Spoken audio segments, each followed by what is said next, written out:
Good morning from LI-COR Biosciences, and welcome to our live broadcast. My name is Ashley Mueller, and I'll be your moderator today. Shannon Loriaux, our speaker, is standing by.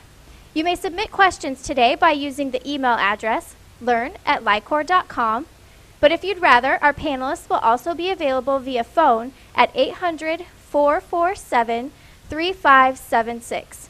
Today we have Elizabeth Gordon, Tanvir, Rick on the line. Throughout the broadcast, I will be watching your questions via email and either assigning them to Shannon or asking them of our panelists. Please do not hesitate to ask us to speed up, slow down, or repeat something.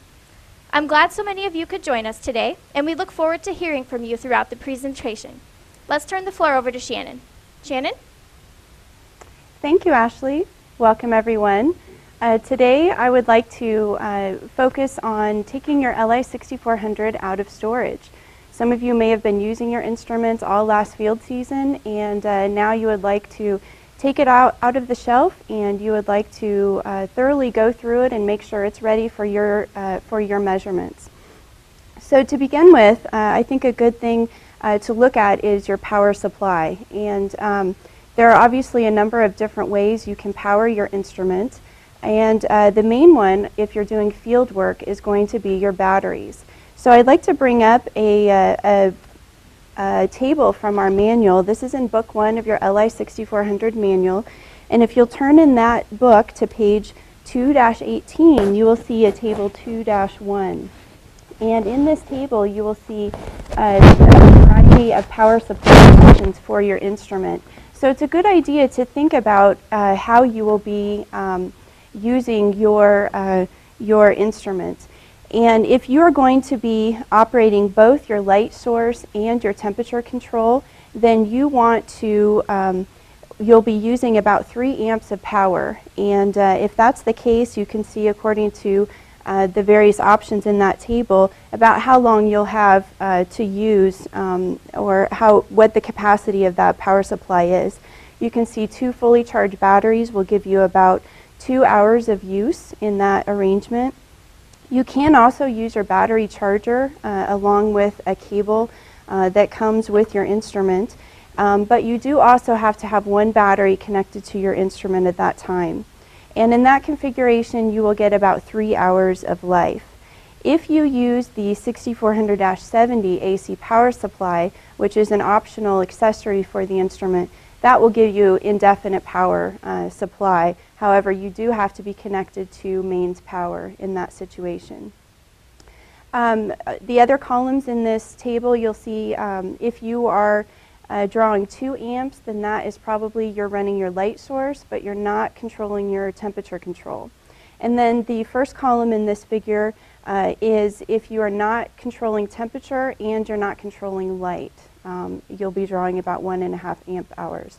So take a look at what your situation is and think about the power supply that you'll need for that situation. Okay, so let's come back to the video and we will discuss your batteries and your battery charger just a little bit. So if we take a look at the battery charger, you'll see that there are 4 receptacles on this battery charger, so you can charge 4 batteries at once. It does typically require, for a full charge, if they're fully discharged, it requires about 8 hours. So put them on before you go home for the day, and when you come back in the morning, they should be fully charged and ready to go.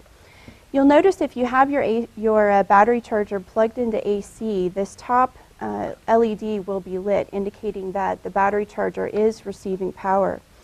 And the bottom LED is indicating whether a battery is being charged or not. So I have a battery here, and I will show you what happens when I plug this into the charger. You're going to see momentarily the bottom light comes on, and that indicates that my battery is getting charged right now. And this battery looks like it was a little bit discharged because our light is still staying on.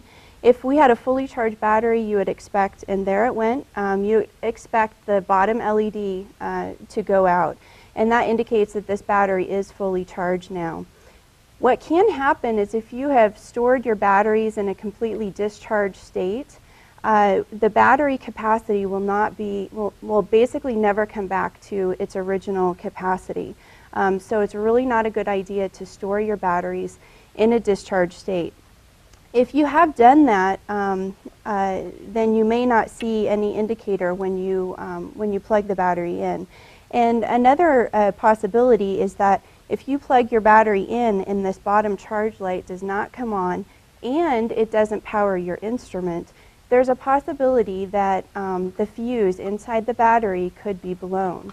So I have here in front of me a battery that has been taken apart, so you can take the tape off the outside of the battery, and if you open it up, you will see what I'm talking about. So on the top of the battery there is an automotive, it's a 10 amp automotive type fuse. And you can usually visually inspect this, and if there is a continuous piece of metal between these, then you know that that fuse is probably good. If it's blown, it either may be discolored or you will see that that piece of metal have a break in it. And to change this fuse, you simply, I'll set this down here, and you simply can just pull out on this fuse. Okay? There are spares in your spare parts kit that came with your instrument. You can also pick these up locally at a auto parts store. Okay? And once you replace the fuse, then again you do want to wait the full time for it to recharge. Ashley, do you have any questions? Yeah, I do have one question for you, and it's, can I use other non-LI-COR batteries with the LI-6400 XT?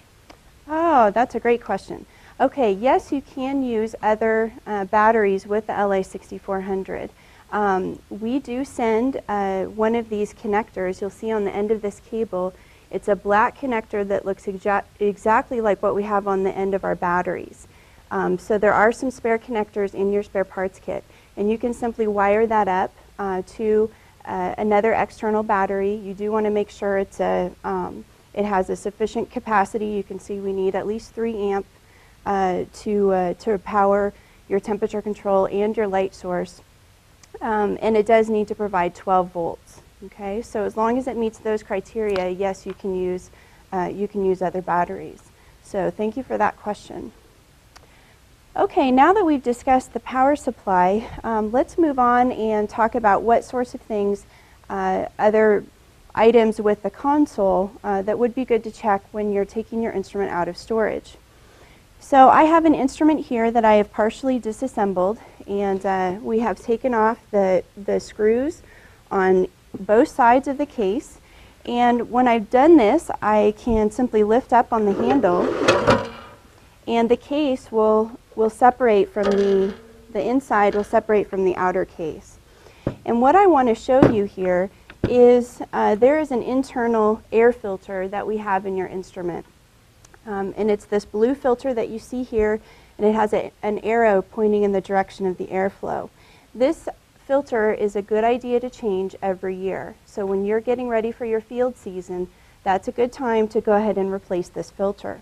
So there's a little bit of a trick to get this filter out. We have quick connects that hold this filter in place. You'll see them here. They're in this particular instrument, they're kind of off-white and orange. And the idea is that you need to push in on the orange part of the quick connect, and that will release the hold on that filter. And I'm using an Allen key here because my fingers are just a little bit too large to get in there to release that.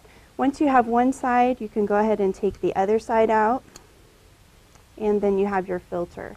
So then go ahead and put a new filter in, and make sure the arrow is pointing in the direction of the airflow, so it needs to be in this orientation. These filters can be ordered from our website. You do also have filters that came with your instrument if you have a new 6400. There are several of these in your spare parts kit.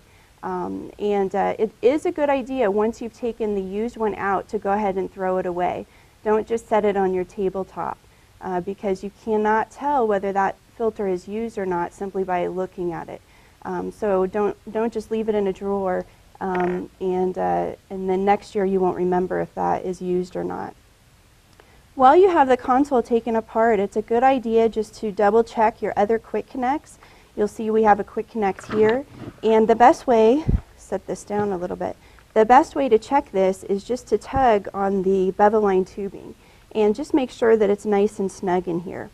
You don't really need to worry about changing the tubing unless you see debris in there or the tubing's really brittle with age, things like that. But generally, there are some tests that you can do to see if you have any other leaks in the instrument. But I wouldn't just normally go through and just replace all the tubing unless that was called for. So just double check your quick connects, and that should be good enough. Okay, we are going to go on now and let's talk about our scrub tubes. I'll move this battery here so you can get a view of the scrub tubes on this instrument. Obviously, you will want to start with fresh chemicals in your scrub tubes. So to take off your scrub tubes, you're just releasing the bottom screw here, and you can remove your scrub tube. And just note here, some people feel like you should not remove the scrub tube when the instrument is powered and running and in new measurements mode, but actually you can. There's no harm in taking off the chemical tube, so don't be afraid to do that. So a note about chemicals, we do have two tubes. One is filled with a desiccant, and for the desiccant we use our dry rite, which is an indicating type of dry rite. You'll notice it is blue in color right now, indicating that it's fresh and it has a good capacity to scrub water at this point. When it gets spent, you'll notice it turns a slight lavender color, and that may be kind of hard to see on the screen, but you can see that the chemical at the bottom of this tube is starting to turn a lavender color. Now, when it turns lavender, you can regenerate this, so simply spread it on a cookie sheet, and you can dry it in an oven. The directions are on the package of how to do that. So that is your desiccant. The other tube that we have is your soda lime, and it's a similar tube. The soda lime that we use is a wet type of soda lime, and you'll see the bottle right here. This soda lime can be obtained from us as well, either on our website. You can call or email or contact your local distributor for it. A note about filling the chemical tubes. When you have chemical in here, you'll notice the sticker says to open at this end of the column, okay? And that's important because there are a couple of filters inside the chemical tube that can get sheared off if you open them with chemical in there. So I'll show you these filters. I have an example here. It's a partially disassembled tube. And if I take off the end cap and the tube, you will see the insides of the chemical tube. Ashley, do you have some questions? Yeah, I have a question from Greta, and Greta asks, how often should you change the filter inside the tubes? Okay, that's a great question. The filter inside the chemical tubes needs to be changed when you start to have a flow restriction in the chemical tube. And I will answer that question. I'll give you a demonstration in the software in just a minute. I just wanted to show you these filters. And these filters do have a threading on them, so you can simply take the filter and unscrew them. Sometimes they're really tight, depending if they've been in there a while and they have a lot of chemical debris built up in the threads. They can be quite tight, so you may want to use a wrench to take it out, just a small wrench, just to get a hold of it, or even a needle nose pliers works well. But this one hasn't been in there very long, so it's easy for me to get out. So that filter and then this filter on the bottom, it's the same filter. You do have these spare filters in your spare parts kit of your 6400. If you're out of your spares, you can also order new ones from our website. So let me show you in software how you would test for flow restrictions in your chemical tubes. So we'll go over to the instrument that's hooked up and running. Okay, I've had this instrument asleep so that it saves a little bit of sound in this room, but I'm going to wake it up. And in order to test for flow restrictions, I'm going to go into new measurements. And what I want to do is to look at, in new measurements on line B, you should see flow rate, okay? And since I just turned on my instrument, you see my ergas are warming up, and that's quite normal to see for a few minutes. And once the analyzers are warmed up, that message will go away. If you want it to go away, if it's taking up your screen, we don't need the analyzers to be warmed up for this particular check. So if you want that warning message to go away, you can hold the control key down and press the letter Z or Z, okay? So now we can easily see line B where we have flow. And you can see right now I have my flow set at 500. So to test for flow restrictions, I'm going to change my flow rate, and I'm going to go into menu level 2, F2. I'm going to select flow rate and press enter. And now instead of saying 500, I'm going to type in 1000, okay? So I'm asking for a flow rate that I know my instrument is not going to be able to achieve. This is a higher flow rate than a typical instrument will be able to achieve. However, it will allow me to see how much flow restriction my chemical tubes give me. So I'm going to start, both of my chemical tubes are loose. They're in the middle where they're loose. I'm going to move both of them in the full bypass direction. And what we'll notice is we go back to the software and take a look at flow on line B. When this levels out, this will be our baseline maximum flow for this particular instrument. Your instrument may have a slightly different maximum.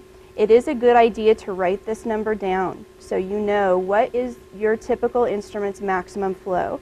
And then the next time you go and use your instrument, if you suddenly see your maximum flow has changed a lot, then that is a good diagnostic as well. Okay, so it looks like my baseline flow rate is around 763, 764. So what I'm going to do is one at a time, I'm going to move my scrub tube from the full bypass position to the full scrub position. So I'm going to start with my soda lime tube. And now it's in full scrub. So I'll go back to my software and I will take a look at my flow rate. And you'll see that it did drop about 3 micromoles of flow, which is very typical. I want to see anywhere, not more than about 15 micromoles a second of flow rate drop. So then I will do my other scrub tube just as I did the other one. And then I'll check my flow rate and I will see that this particular one, it dropped another about 9 micromoles of flow. So well within that 15 micromoles per second range that we set. So I hope that answers your question, Greta. So it's a good idea to just double check in software. If your flow drop for each tube is within that 10 micromoles per second flow drop range, then there really isn't any need to replace those filters. Those filters are not clogged, and your instrument is, your tubes at least, are operating the way they should. So another point about the chemical tubes before we move on is in addition to the filters and talking about the chemicals, there is another flow restriction on the top of the chemical tube, and that is the tygon tubing at the top. And I have this one partially disassembled. So if I wanted to take apart the top of my scrub tube, I'll show you one that's put together here and this one that's taken apart. So to get to this point, I need to remove the screws on top, and I need to remove the screws on either side. And I'm going to unscrew my, my bypass knob. So I would put a screwdriver in this end, and I would unscrew this bypass knob. And then I'm able to disassemble the top of this scrub tube. So don't be intimidated by this. Every user should be able to do this. There are some really good instructions and pictures in our manual, our book 3 of our manual.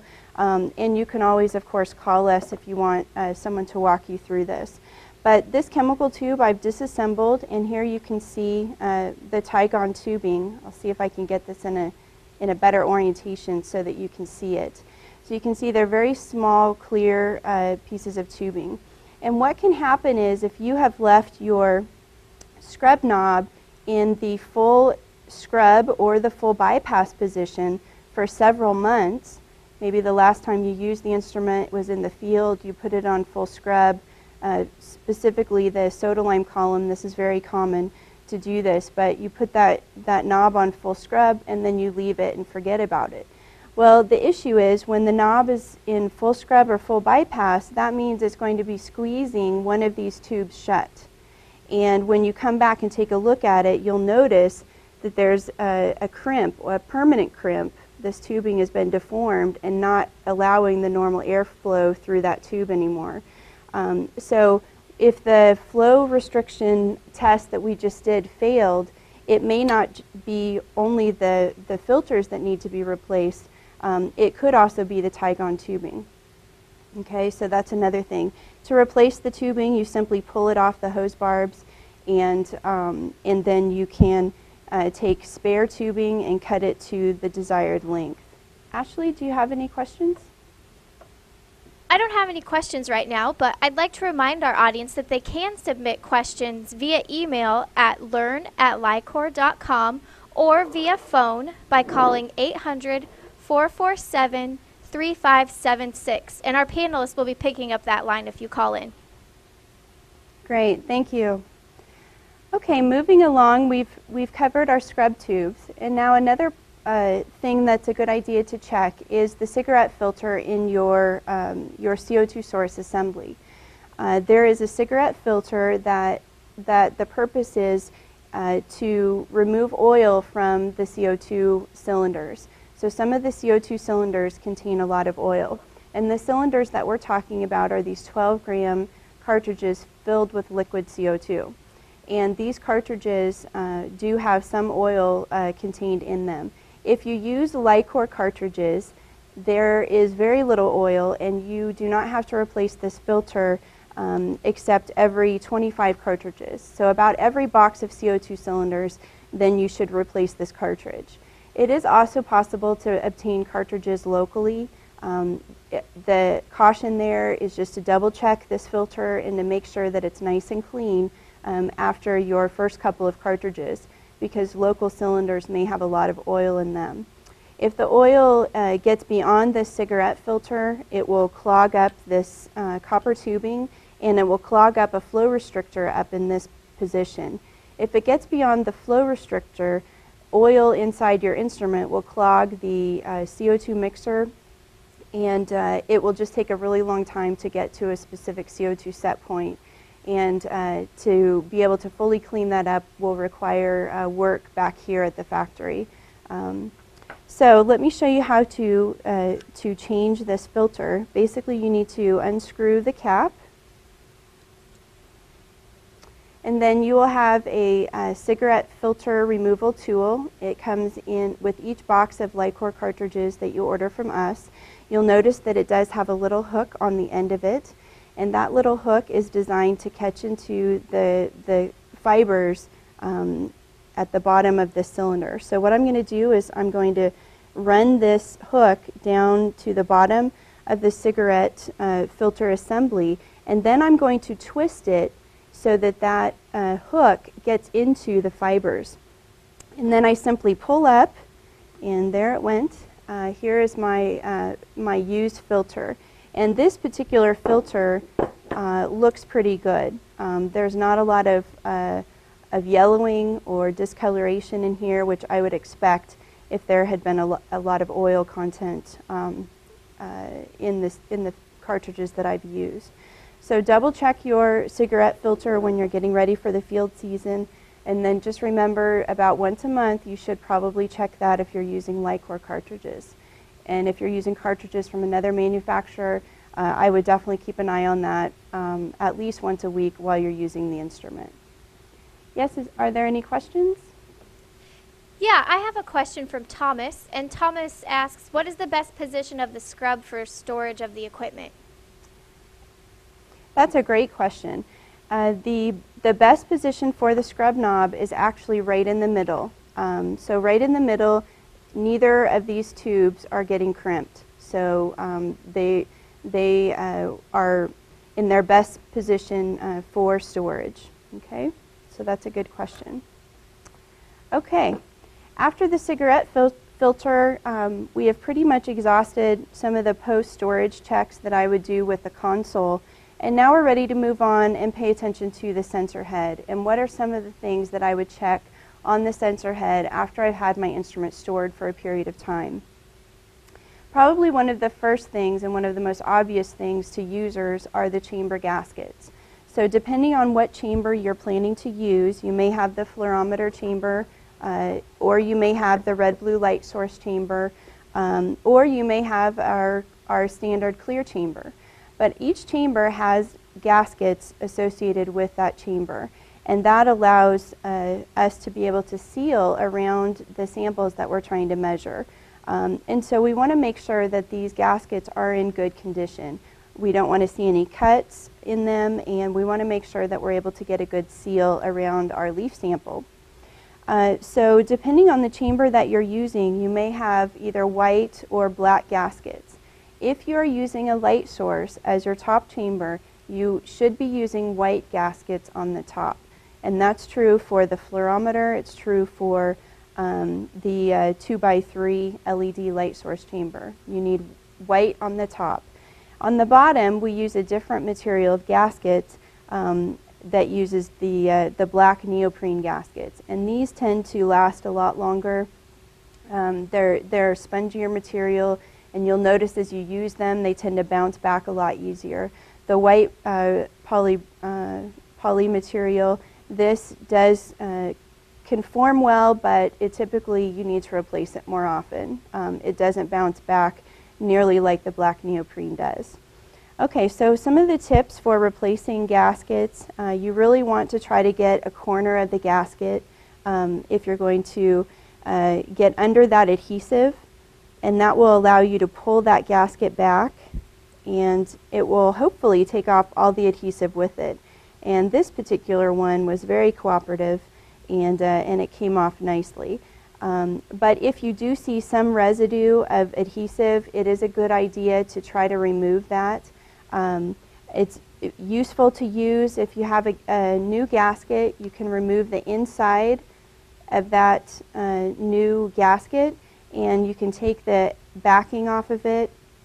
And this is actually a really useful tool to remove all of that leftover adhesive. Okay, so that's a trick if you're in the field. Another possibility is if you don't want to have the patience for this approach, while it works, it does require a little bit of time to get that adhesive off. There are products available that can take off sticky adhesive. You can get it at auto parts store. Just a degreaser is really valuable. You want to make sure it's safe for painted surfaces, because we don't want to take off any of our white paint here, but there are a number of products that are very useful. I know that eucalyptus oil, lemon oil, that sort of thing can be very useful, and it's non-toxic as well. Okay, so replacing gaskets. Once you have the gasket off, if you're trying to position your upper chamber onto your lower chamber, this can be one of the most difficult things, because you want to make sure that the gaskets are completely lined up. So the best approach is to first put on your lower gasket, and then to put your new upper gasket directly on the lower gasket and make sure it's lined up.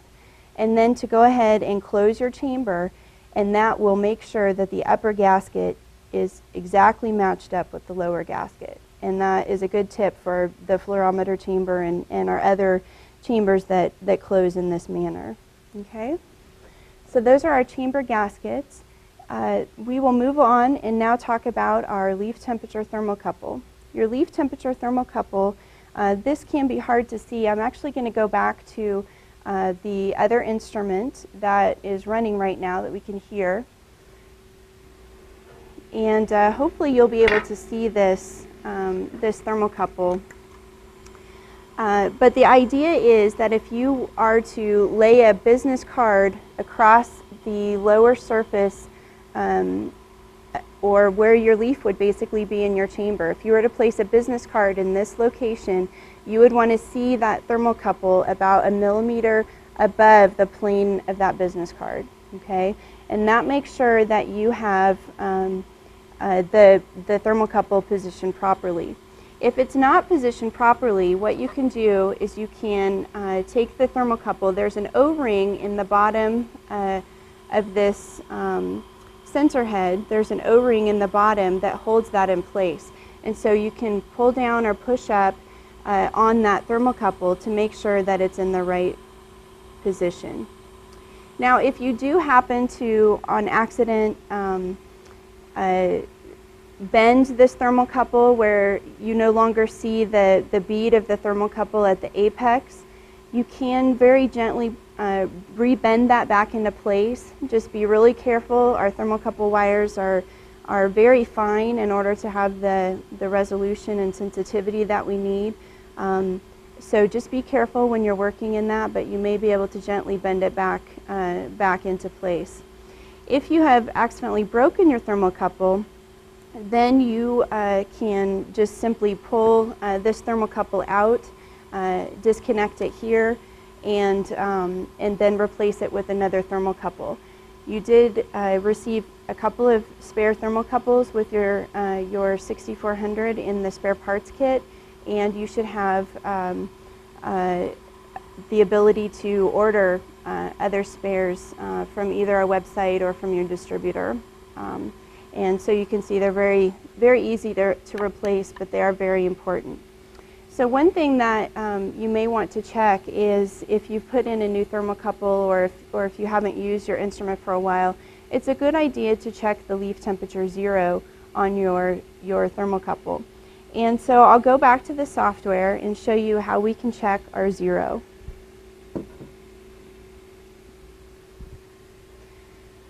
So in the software, we want to go to menu level H, and I will get there simply by pressing the letter H. And you'll notice the top line of our display has changed, so now that we're looking at temperature. You can see we have a number of temperature sensors in the instrument. We have a block temperature sensor, we have an air temperature sensor, and we have a leaf temperature sensor. And currently, I have my leaf temperature thermocouple unplugged. And what I expect to see is that my leaf temperature should be reading the same value as my block temperature. And if it is not reading the same value, then there's a potentiometer on the sensor head that I can adjust to make sure that it is reading the same as my block temperature. They need to be within about 1/10 of a degree of each other. And you can see in this particular instrument, they are almost within 1/10 of a degree. But for argument's sake, I will show you how to adjust this thermocouple. So if you turn your sensor head over, you will see a sticker that has your serial number on it. And right next to that sticker, you will see what looks like a little screw. And this screw is actually a potentiometer. And I can adjust my leaf temperature by turning this screw. So in your spare parts kit, you will have a green small screwdriver, and this is the best tool to use to adjust this.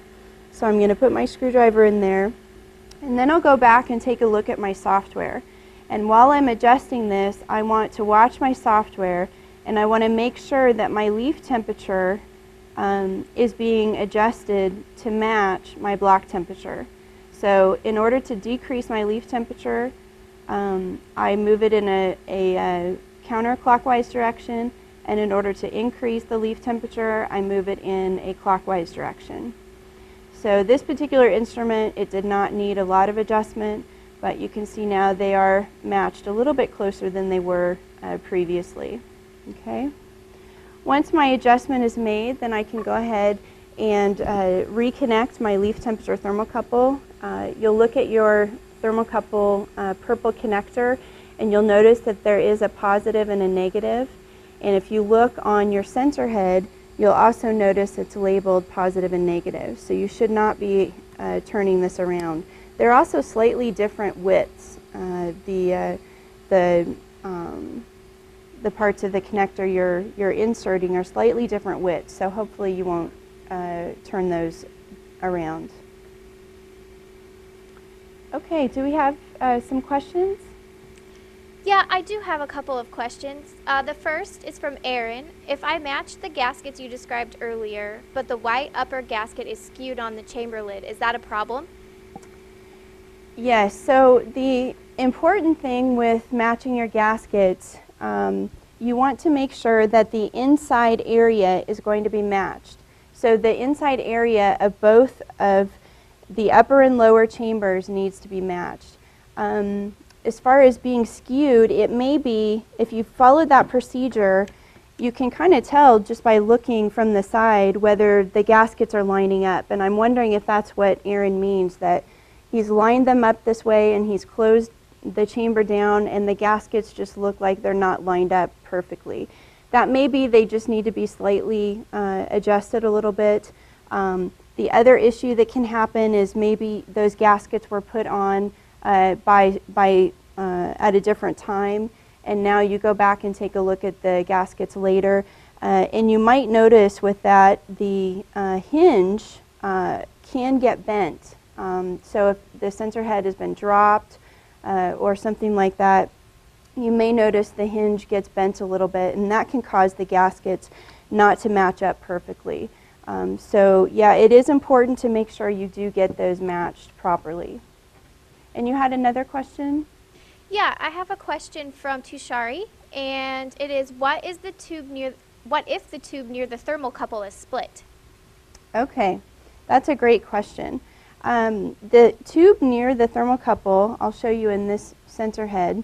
This is what we call our exhaust tube. Okay, this exhaust tube is responsible for taking the air in our chamber and putting it back through our match valve assembly, and it will then join up with the reference air in normal mode. It will join up with the reference air and then be exhausted to the room.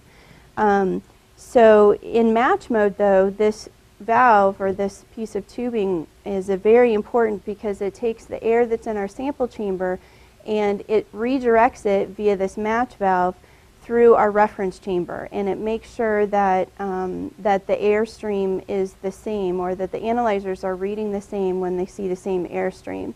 So if there's a problem with this tube, if there's a nick in it or it's split like this question is asking, then that is a problem and it should be replaced.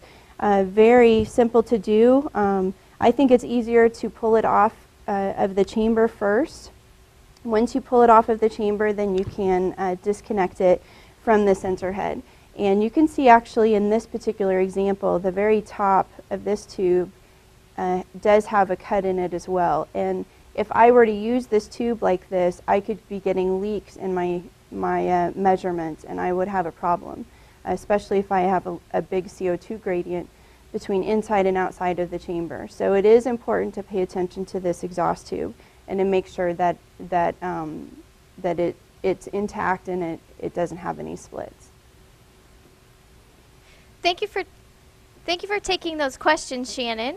I'd like to make a quick announcement before we move on. There is going to be a recording of this webinar, and it will be made available on our website in the coming days. So watch www.LI-COR/ENV/webinars for more information. You will also be getting a follow-up email with details on how to access that. Shannon? Great, thank you, Ashley. Okay, now that we've talked about the match valve a little bit, it's actually a good transition into demonstrating how you can troubleshoot your match valve.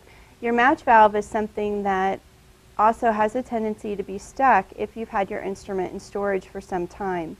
To demonstrate what we're talking about, the match valve assembly, we just mentioned it earlier in response to a question, but this match valve is right here, and in order to redirect the sample air through the reference analyzer, it's necessary for this valve to toggle. So you can see it kind of looks like a teeter-totter. And in normal measurement mode, the right end of the paddle is up and the left end of the paddle is down. While in match mode, what happens, the right end of the paddle goes down and the left end of the paddle goes up. So you can see it actually looks like it's in match mode right now. But what can happen over time is what we're sealing is actually this metal here. There are holes drilled into this piece. And the orange pads on this match valve, I'll turn it here so hopefully you can see it a little bit easier, but there are orange pads on the other side of this valve, and those orange pads seal off a hole in this particular piece of metal. And so what can happen is if it's been in one orientation for a long time, that orange rubber can tend to get stuck to that metal bar. So I'll show you in software a way to be able to toggle your match valve and to check whether it is indeed stuck or not. So we'll cut back to software. I'll be using this other instrument to show you this. So we're in new measurements. In order to go test our match valve, you could do it in new measurements, but I think we have a routine that's a little bit easier to use. So we'll escape out of new measurements and we'll go to our what we call our home screen in version 6 software. If you have an older version of software, this might be labeled welcome, okay? But it's the same menu. If I go into the home screen, eventually if you have a version 6 software, you'll notice you have what looks like fewer items in your menu, and that's because we've simplified the menu structure a little bit so you can hopefully find your items a little bit easier. If you have older version of software, you'll see a much longer list of items here. We'll go to the diagnostics and test menu, and you'll notice there's a little triangle next to that, which means that there are more options that you can do within that menu. And to see those, we'll expand the menu by pressing F1.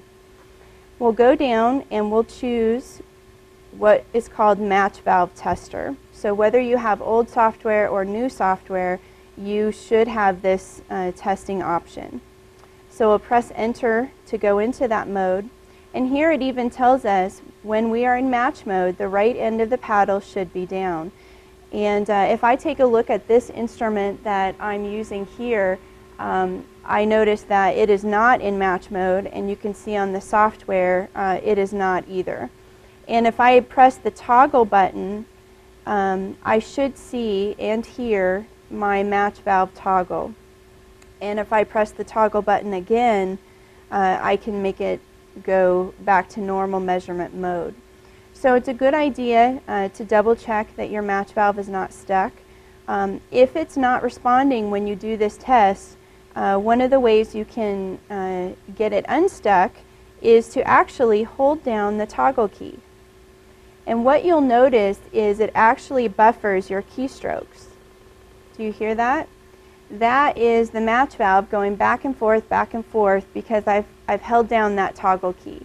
And so a lot of times that's enough to get that match valve unstuck. If that doesn't do it, then you may have to actually use a physical means to get that match valve unstuck, which is what I'll show you next. So we'll go back over here to our sensor head that has been disassembled, and we'll take a look at our match valve. You can see it here. And I have next to me some very stiff wire. Some people call this piano wire, but you could really use any sort of stiff wire that has a very small diameter. I'm sorry, I don't know what the diameter of this particular wire is. But essentially what I'm going to do is if the match valve is stuck, typically it's going to be stuck in the measurement mode, okay? And so what I can do is I can feed a wire through my reference hose, through the hose barb, and gently push up on that rubber pad, okay? And that is typically enough to dislodge that rubber pad from the metal bar. Another option, if you can't find a wire that is useful, you can also take apart your match valve assembly. So to take it apart, you will want to remove these two screws here and these two screws, okay? Do not remove these screws on this bar. You do not want to take those screws off. But you can basically take the screws off of this black plastic housing, and what you'll see is it'll allow you to have access directly to this match valve. Yes, are there questions? Yeah, Shannon, I have a question here, and it's, do we need to worry about the match valve if we only do soil CO2 flux measurements? Oh, okay. Yes, that's a very good point. If you are doing soil CO2 flux measurements, you are only going to be using your sample analyzer. Okay, you're not going to be using your reference analyzer. So the purpose of the match valve is so that you can match your sample and your reference analyzers together. But if you are only using your sample analyzer, there's no real need to check that valve and make sure it's working. So really, the match valve is mainly useful for experiments when you need to use both analyzers. Yes, are there more questions? Yeah, I have another question from Frank, and he asks, what's a good way to clean soda lime gunk out of the tubes? Soda lime gunk out of the tubes. Okay. Soda lime gunk, I'm assuming he's meaning the tubes, the soda lime tubes themselves. As far as debris being on the side of the soda lime tubes, there's not really any need to clean that up. If the debris is loose, it is probably a good idea to filter that dust out. You could use a sieve or something like that to filter the dust out. But if there's debris sticking to the sides of the chemical tube, there isn't really a need to have to remove that, because really we're wanting the air to be circulating within the chemical, and if it comes into a little contact with some of the chemical debris on the side of the tube, it shouldn't be an issue. So I hope that was an answer to your question, and if not, feel free to ask a follow-up question and we'll try to address that. Okay? All right, seeing no other questions at this time, I will move on and talk about one other item with the sensor head.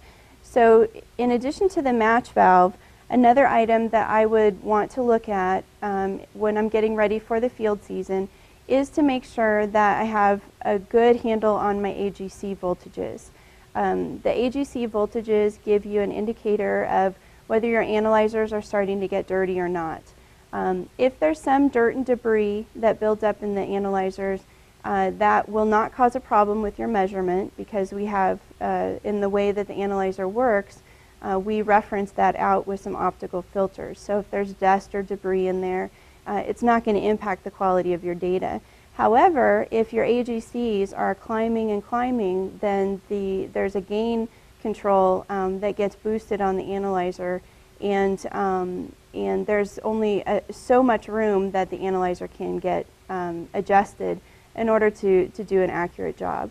So as your AGCs climb, then it's a good idea to know how to take apart your sensor head so that you can clean your analyzers. So let me show you the AGCs in software first, and then we'll come back and we'll show you how we take apart the sensor head. So I'll go back to this instrument that we've been using. And the last thing we were doing was the match valve tester. So I'm going to escape out of here. And I'm actually going to go back to new measurements. So I'll press escape again. And I'm going to go to F4, new measurements. And if I press the letter L, I will change my top line to look at my AGC voltages. And AGC stands for automatic gain control. Okay, so it's a way of looking at the gain control of the instrument. And so what I'm looking at is I want to compare my sample AGCs to my reference AGCs. So to explain what we're looking at here, the very first column, or the very first item on this line, is our reference automatic gain control. The second parameter is my CO2 sample automatic gain control. The next one is my water reference automatic gain control. And my last is my water sample automatic gain control. Okay? And you can see that these numbers really are pretty different. The values of these range from anywhere from minus 5,000 to plus 5,000. And so what I'm wanting to do, and you'll end up seeing that your analyzers are probably sitting somewhere in the middle of that range. And what I want to do is compare my sample to my reference. So if I look at CO2 and compare my CR AGC to my CS AGC, what I want to see is whether my sample AGC is much higher than my reference. And you can see for my CO2, it is a little bit higher, but it's still within the range. They're both bracketing about 0. If my sample AGC was close to 5,000, then that would mean my analyzer gain was having to get boosted up a lot in order to function properly. And so the closer and closer this number gets to 5,000, then that's a good idea to take apart your instrument and to clean it. If I look at my water values, my reference and sample, you can see again if my sample AGC is a little bit higher than my reference, so there probably is a little bit of dirt in there, but it's not so much that would require me to take apart the instrument and to clean it. So the important thing is just to double check that you're not within that, I would say between about 4,000 millivolts and 5,000 millivolts. When you're above about 4,000 millivolts, it's probably a good idea to think about cleaning your analyzers before the field season. This instrument clearly does not need to be cleaned, but I do want to show you how you could do that in case your instrument is a bit dirty and could use a little maintenance. Okay, so we'll go back over here to this sensor head that we were working on earlier, and I just want to show you the basics of taking apart a sensor head in order to clean it. You might also have to go through these steps if you were changing chambers, if you were going to be using your soil CO2 flux chamber, or you were going to put on a conifer chamber, something like that, then you may want to go through and take apart your sensor head like this. So the first thing I need to do is disconnect all of my my connections. So I'll first disconnect my external quantum sensor. I'll simply twist my BNC connector, and then I can pull off, and that will be removed. The next thing I want to do is disconnect both of these. The one that's green and yellow is my internal quantum sensor for my LED light source. The other connector is my log button. Now for this connector, they are small, and that's ideal because it means our sensor head is small, but being small, they're a little bit difficult to get your fingers around to remove. So my tip for you here is to take your fingernail, or what you have of it, and to put it around the lip of that connector and pull straight up. And I'm going to pause right here and let the camera get a close-up of this particular connector. If you've never done this before, you'll see that this connector does have a little lip on it. And I don't have any fingernails, but what I do is I take the fingernails that I do have and I wrap them around just that lip and then pull straight up. You'll also notice that there's a little notch on that connector, and there's a notch in the connector on the sensor head, so that makes sure that you, when you go to hook everything back up again, you're not going to put that back in incorrectly. Okay? So now I will pull out on my log button. It's just the same connector.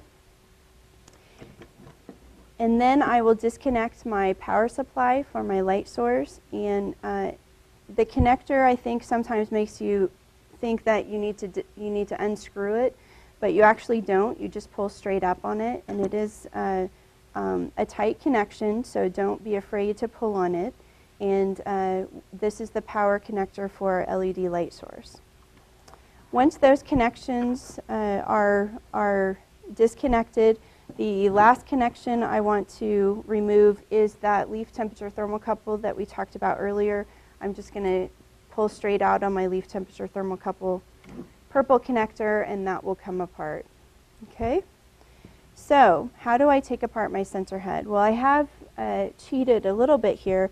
I've partially disassembled it for you, so it won't take quite so long in this video. But I've already removed one of the screws that holds the handle on, and I'm going to remove the other screw right now.